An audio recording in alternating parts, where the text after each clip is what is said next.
On the authority of Abu Hurairah radiallahu anhu, the Messenger of Allah has said, sallallahu alayhi wasallam,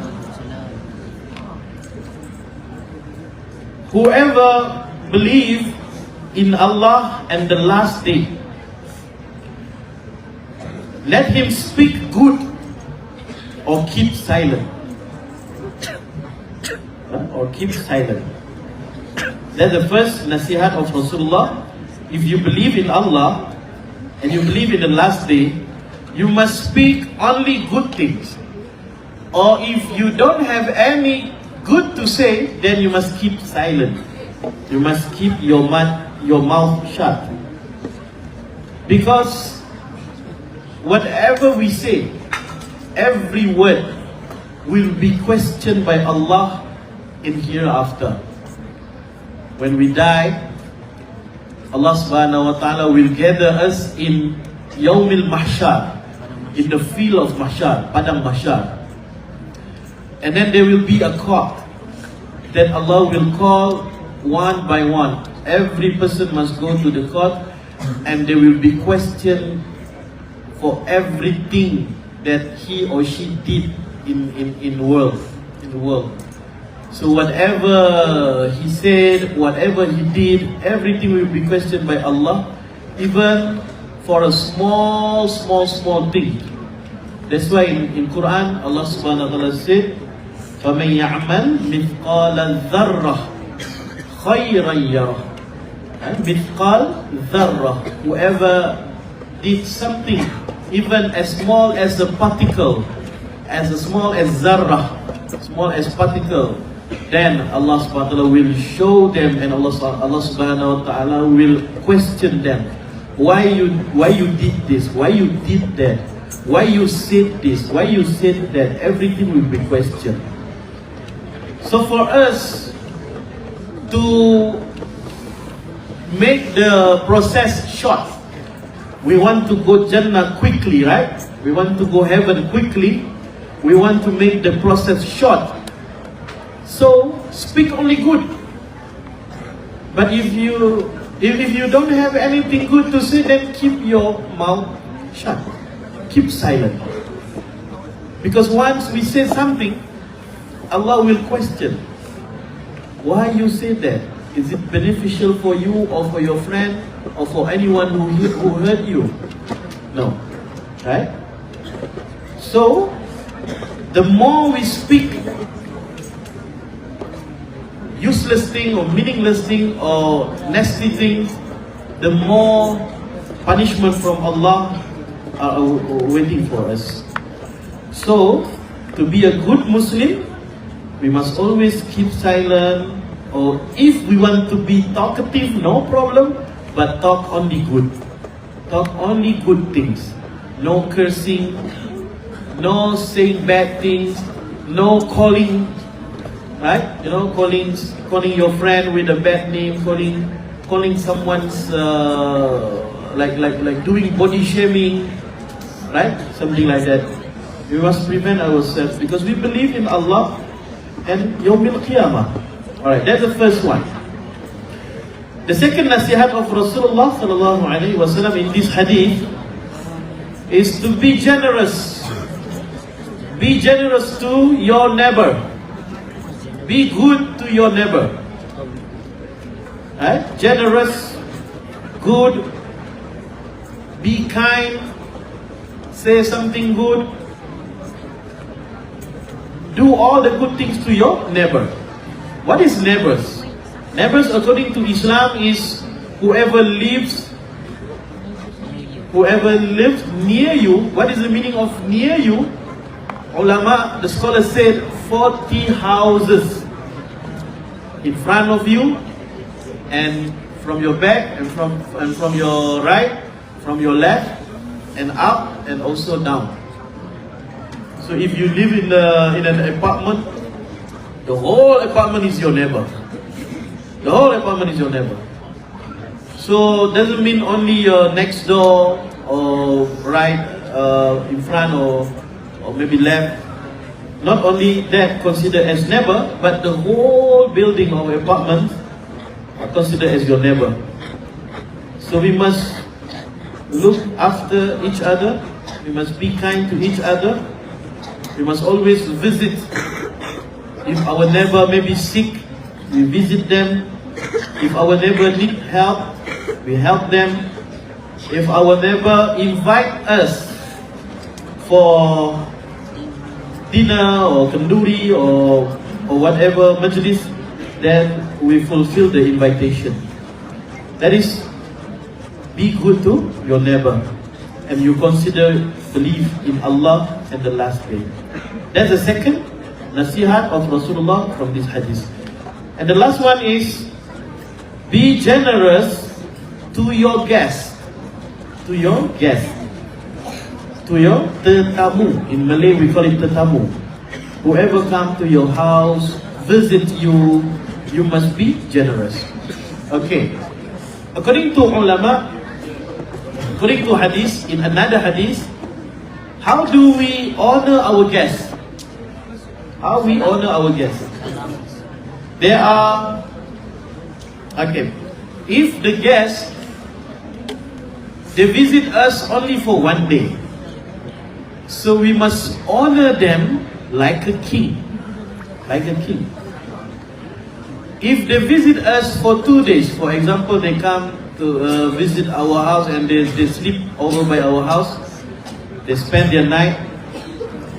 So the second day, we honor them as a family. As a family. Right?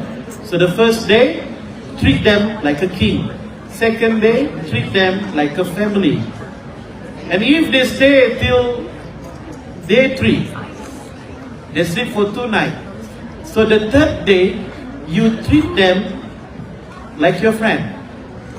Yeah? So how you treat king? You treat king, you give anything, everything you have. You try to impress them with anything you have. That's the first day. So you might give them a lot of foods, right? Give them comfortable. Right? Then the second day, you treat them like a family, like how we do to our family. And the third day, like friends. So only 3 days, only first 3 days for us, it's wajib or compulsory for us to treat our guests, good. But if the guests want to stay for more than 3 days, there is no compulsion or there is no responsible on you to treat them on the 4th day. If you want to give them food, then it's good for you. But if you don't give them food on 4th day, no problem, no sin will be upon you. No, you're not going to be a sinner. So only 3 days that we have responsible to treat our guests. There is one story, one hadith in the time of Rasulullah sallallahu alaihi wasallam. There was a man who came from another state. And he arrived in Mecca, in Medina, from far. He wanted to visit Rasulullah sallallahu alaihi wasallam. So when he arrived at Medina, at that time there's no hotel like now, homestay or resort, not like nowadays. So when the traveler arrive at any village, normally they will be guests at any house of the villagers. So Rasulullah gathered his companions and asked, who wants to be host? Who wants to be a host for this traveler, for this guest? This is my guest. Who wants to host him? And nobody wants to host him because they are very poor. They were very poor. They don't have anything in their house. If I take him as my guest, what I'm going to feed him? So nobody raised their hand on that time. But there was one man, a Sahaba. He was also poor, but he remembered he got some food in his house. But that food is for his children actually, and for his wife. But he said, okay, I'm going to make a deal with my wife that we have guests from Rasulullah. We must give all the food to the guests, and you bring children to sleep. Let them sleep early tonight. And then the wife said, okay. So they accepted the offer from Rasulullah. They brought the men back to their house, let the men sleep in their house for one night, and they give all the food to the guests. In order for the guest not feeling guilty, because he eat alone, so the Sahaba put 2 plates, one for him and one for the guest. But the food is only for one person. So what did he do? He told his wife to blow out the fire, because on that time there was no light, there was no lamp. They used like a candle. So he asked his wife to blow off the candle, to turn off the candle, so the whole house became very dark. And he pretends like he was eating, but his plate was empty. His plate was empty, but he pretended to eat. He make like chewing sound. So the guest didn't feel guilty, because he knows that he eating something, and the host also was eating something. But the fact is, only the guest was eating, but the host is not eating anything at all. So the whole family was sleeping on that night with hunger. Whole family, from father, mother, and the all children. Only guest was full with food. The next day, Rasulullah SAW called the Sahaba, and Rasulullah congratulated him, because Jibril alayhi salam came to Rasulullah, and Jibril narrated the whole story to Rasulullah. Rasulullah praised that man, the Sahaba, and he said, even Allah subhanahu wa ta'ala was proud of you. He told the malaika about your story, what you did, what you and your family did to the guests last night. And there was one ayat in Quran was revealed about this situation, about this story, but I can't remember which ayat. So that is the level of honoring the guest. The Sahaba didn't know at all that guest, because that guest is someone, the strangers came from nowhere, we don't know who he is, but he came to visit Rasulullah. So Rasulullah said, this is my guest, I'm offering you to be a host for him. So the Sahaba took it, and he do as much as he can to be generous to his guests. You see, this is the lesson from this hadith. So there are 3 nasihat in this hadith. The first one is, say something good or keep silent.